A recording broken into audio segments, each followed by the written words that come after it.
And there we go. Yeah, there we see in the background a couple are stunned to finish, but Bortnyk not happy.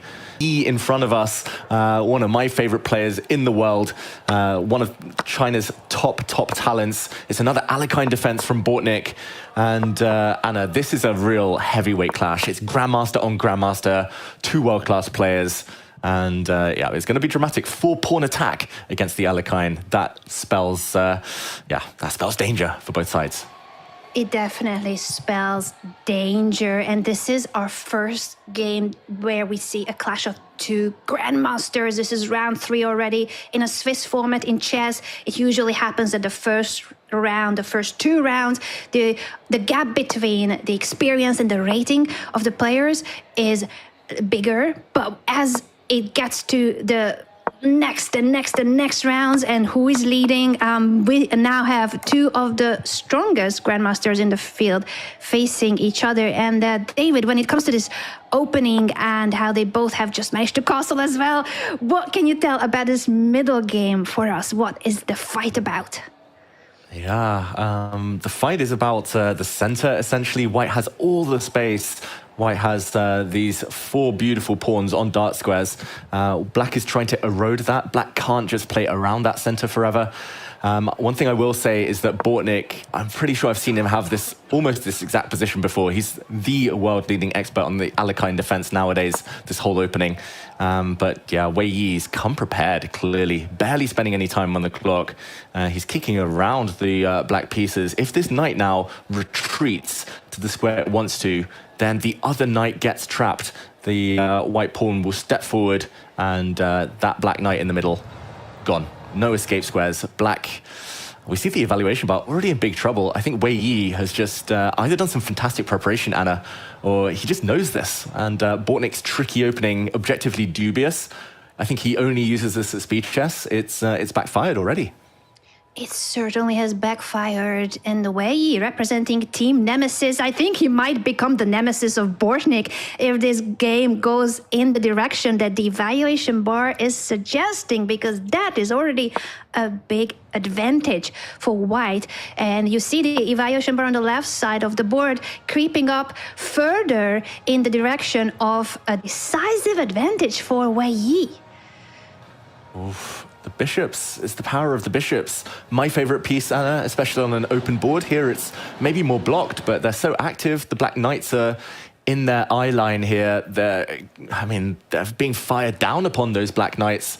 How to stop this? The black queen needs to get out the way maybe, but it's hanging by a thread already for Bortnyk. This has been a nightmare start. It feels like he's still recovering from the previous round.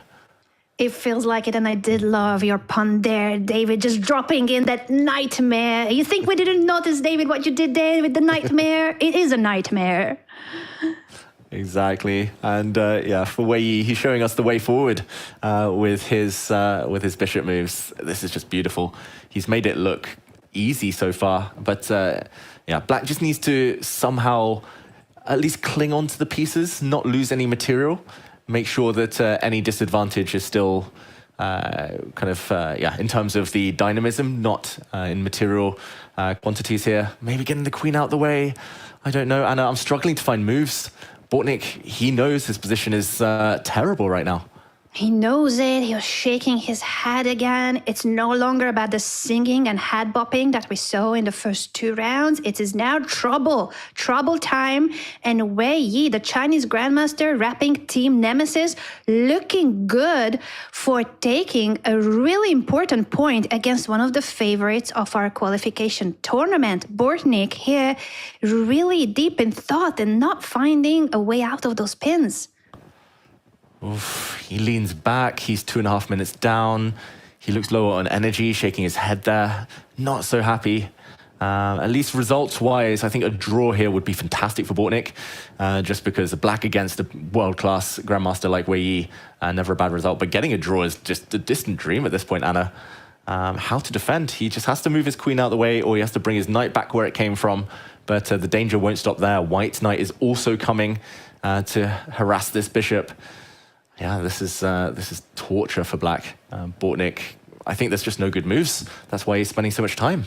He cannot believe it. You can tell from his facial expressions, he cannot believe that he got himself into trouble at such an early stage of the game. It felt like we are still in the opening. They have just castled. Usually on Grandmaster level, trouble starts coming in at a later phase of the middle game or end game. They know their opening so well. They know how to place their pieces and how to develop. But Bortnyk misplayed the opening and now moves the queen out of the pin to try to save his pieces, the knights that are tangled up there. But again, the evaluation bar is screaming that Wei Yi's position is winning.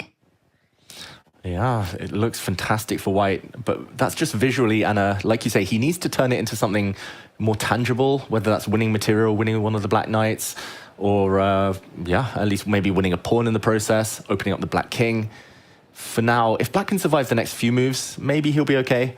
The first moves that come to mind, either the white queen coming out to hit this knight and try to break the connection between those two horses, or maybe the other one.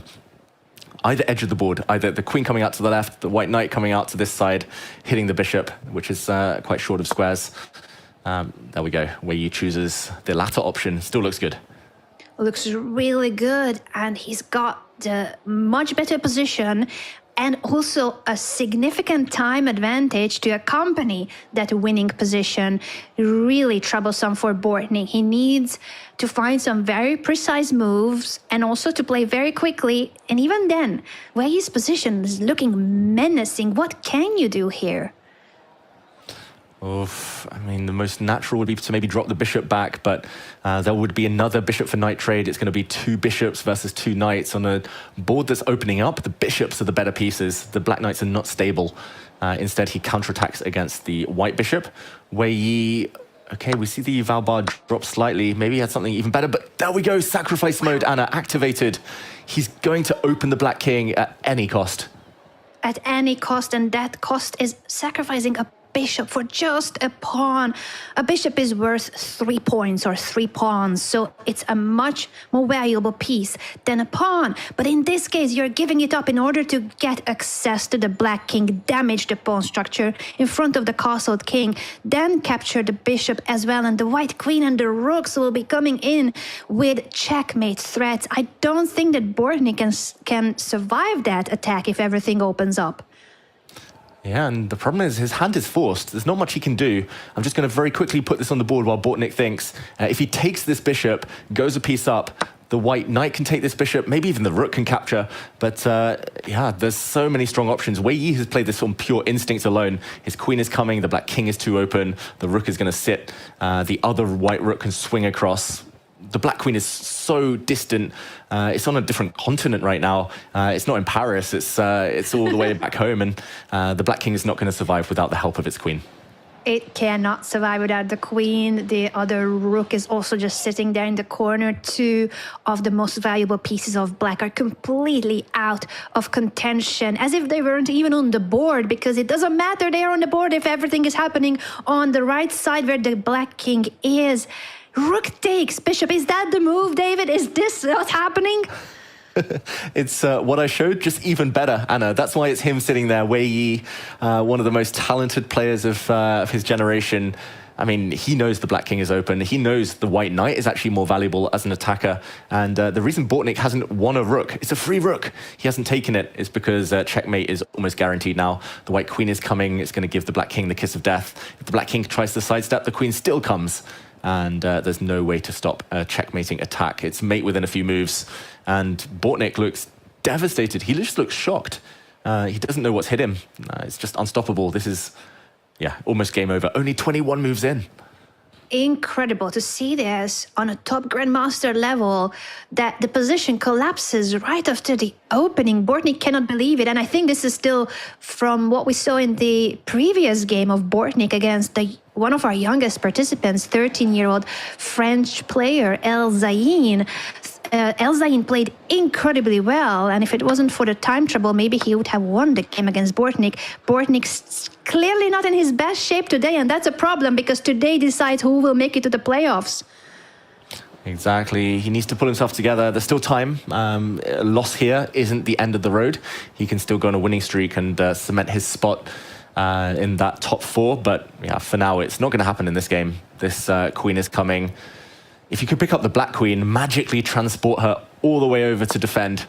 Queens and Knights are the best defenders, but yeah, not possible, not legal, unfortunately. And Bortnyk gave back a knight just to delay the inevitable. But here we go, checkmate threatened. Can't parry it much longer. Mate in 4 on the board, and Wei Yi wins. Bortnyk resigns. Just 25 moves. 25 moves only, and Chinese Grandmaster Wei Yi for Team Nemesis wins a really important point, raising now the chances, definitely raising his own chances for the qualification spot. And for Bortnyk, this is a sad story. He might have to go and win every single remaining game if he wants a chance. Wei Yi is already out of the arena, while we see Bortnyk deep in thought, trying to figure out what went wrong. Yeah, I think just everything, unfortunately, in that game. He was definitely still recovering from that emotional kind of topsy-turvy encounter in round 2. And we see in the background, like, all the other games are still going. This is one of the first games to finish in this round. And there we see in the background, a couple are stunned to finish, but Bortnyk not happy.